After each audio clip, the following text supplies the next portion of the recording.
What is up, guys? Welcome back to a brand new Brawl Stars video. Now, today is going to be a video that sort of transitions us into a new phase on the channel. So this is going to be the last ever portrait mode video that I'm going to make, most likely anyways. You know, I guess Supercell could sort of roll back the update if they wanted to, if the community doesn't actually like landscape, but I think it's here to stay. So personally, I'm going to just go ahead and say it right now. This is probably going to be the last ever portrait mode video for Brawl Stars on this channel. So let's go ahead and we're just going to play some matches and just talk about what the change from portrait to landscape means. And yeah, let's just get right into it.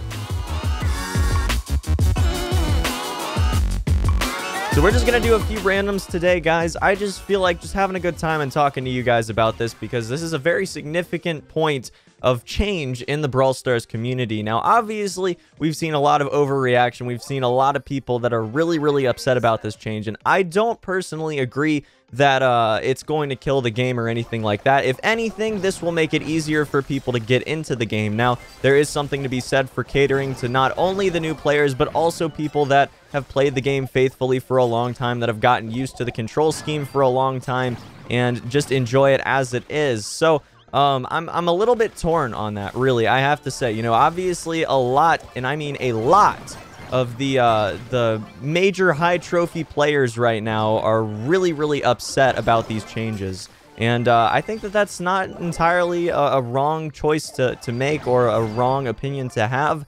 However, you know, it might just be something that needs to be sacrificed for the future of the game to make it a little bit friendlier to the new players and all of that stuff. I mean, we just don't know. We don't know how the dev team is thinking. We don't know all the things that are going to be changed by this particular update. There are things like, for example, you know, just to throw out an example of something that might be affected by this is spectating. Spectating certainly could be impacted very significantly by this update, and I know a lot of you guys might not understand why, but the fact of the matter is that they have to register a lot of inputs, okay, to be able to add spectating, because everyone has the freedom of movement, I guess is a good way to put it. They have the ability to sort of decide that they're going to run around in circles, or that they're going to run away, or that they're going to run towards the enemy, or that they're going to shoot a few shots randomly off in the distance. There's no automation to it. There's no AI choosing what the units of the game do. It's all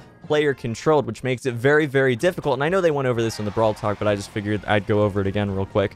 It makes it very difficult for the team to actually register the inputs in a way that's going to make it able to be spectated or replayed, a lot like we see with Clash of Clans or Clash Royale.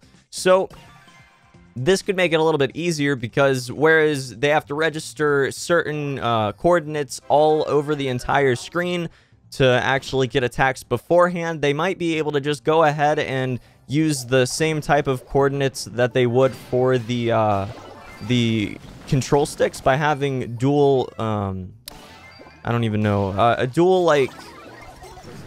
dual control sticks, I guess, for the attacks as well. It standardizes it, is a good way to put it, I guess. So yeah, sorry about that, guys. I'm trying to come up with a way to sort of look at the positive side of this, and make sure that you guys understand that there are also some things that maybe they aren't talking about that, you know, maybe they should, maybe they shouldn't, maybe it just go over the heads of most of the community. But, you know, there's a lot to talk about here. There are a lot of things that may or may not be impacting their decisions at the moment, and this significant of a change means that there's probably something behind the scenes that significantly and very much needed this type of change to the game. So yeah, having it standardized to control sticks, to dual control sticks, means that maybe they need to, maybe they're able to rather go ahead and standardize just the way that they're going to record controls. That's just the fact of the matter. It's possible now, and before maybe it wasn't. So we'll have to see if they sort of comment on that more in the future. I honestly don't know if they will or not, but yeah. So that's pretty much my thoughts on that. I figured we'd just do sort of a more casual, not laid out, not scripted video today. And then maybe you guys can go down to the comments and you can talk about all this stuff as well, because there's a lot to talk about here. So we might as well talk about it. So guys, from here on out, I wanted to go ahead and talk about some of the positives of the change to landscape, because I do feel like there are some very significant positives in this particular update that people are sort of overlooking. First and foremost, that you don't have the awkward sort of overlay challenge of trying to make competitive and really high quality overlays for portrait games. As we've seen with like Clash Royale, they can do it. It is possible. It's certainly not easy to make a very, very nice looking professional overlay for a portrait game, but you know, it's definitely easier to make a more professional looking overlay for a landscape game as opposed to a portrait game. So I definitely can appreciate it from a viewer standpoint, and from, like, for example, Twitch streaming or anything like that. You know, it's probably going to be much, much better for the viewing experience, and much, much better in general for content creators to make overlays and everything with. So just purely from not even a selfish standpoint, but just from purely a standpoint of making sure that the viewers get the best experience they possibly can, I mean, I do think that it's not unfair to say that it's going to be much, much better from a viewing standpoint.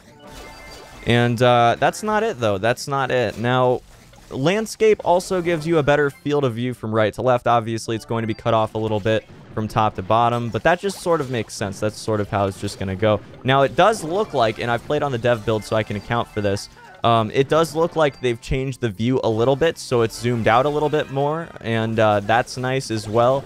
It's going to just make the game in general, again, a little bit better for the viewer experience. Also going to make it so you can sort of account for those tanks sort of trying to shark in a bush, so to speak, for example. Make it a little bit easier for them to be seen, to be spotted. And the control scheme change actually really favors close-range brawlers, so I definitely can say, without a shadow of a doubt, that we're going to need that sort of view on them, because otherwise they're just going to be very difficult to deal with. The auto shot mechanic is extremely difficult to work around, especially with those close range brawlers that have the shotguns, that have, you know, Primo's punching, that are Mortis. You know, Mortis, for example, is not great to deal with auto attack mechanics. And Shelly and Bull and Daryl, I mean, they're very, very difficult to deal with when they're right up on you. So you do need to have that additional view to sort of equalize the playing field, especially with those longer range brawlers that are a little bit squishier, that maybe you don't want to go ahead and get absolutely destroyed when you're playing with. Because otherwise, those close range brawlers, man, they are very tough to deal with. And you're going to see exactly what I'm talking about shortly here with this new update coming out soon. So yeah, definitely that's a positive and a negative, but I think it sort of equalizes because, like I said, you know, there's good on one side with the auto attack mechanic, and there's good on the other side with the additional view space. So definitely good on both sides there. Oh boy, we're gonna lose a match, aren't we? We're gonna lose a match, aren't we? Colt can't hit his attacks. That's unfortunate. Anyways, yeah, so I do like the update. I do think that it's pretty fantastic, and especially if they're trying to make it better for the end player experience, you know, not the player that's played for a long time, but the new player that just downloaded the game, that just wants to get into it and see what the hype is all about. I definitely can appreciate that, even at somewhat of the expense of those high-tier players that maybe don't like the fact that they got so used to putting time into learning this system, and then it just sort of got changed on them.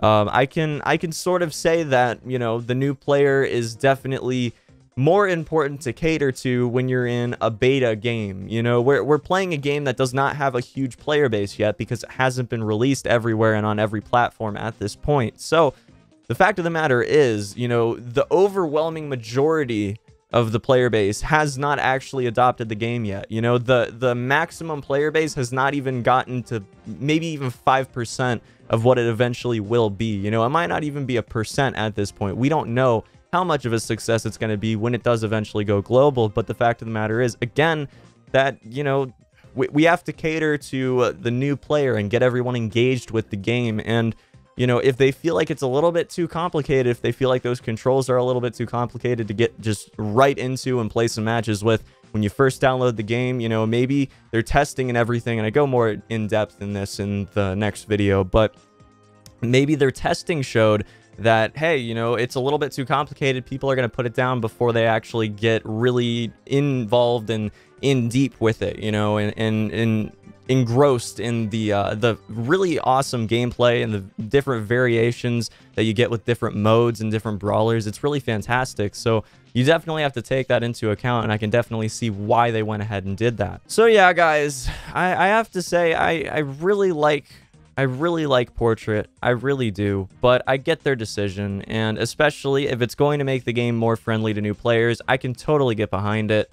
And the new controls, you know, we'll just have to get used to them. Everyone's going to be on an equal playing field as far as just getting used to them is concerned. So I really can't say that that's an inherent negative, that it's going to just totally screw with everyone's preconceived notions of how you're supposed to play the game and how you actually successfully take down opposing brawlers or whatever type of situation you're in, you know. It's definitely going to take some getting used to, but everyone has to do it, so I really don't have any issues with it. But yeah, guys, that's going to be about it for this one. Make sure you go ahead and go down to the comments section below and let me know what your thoughts are on the landscape update.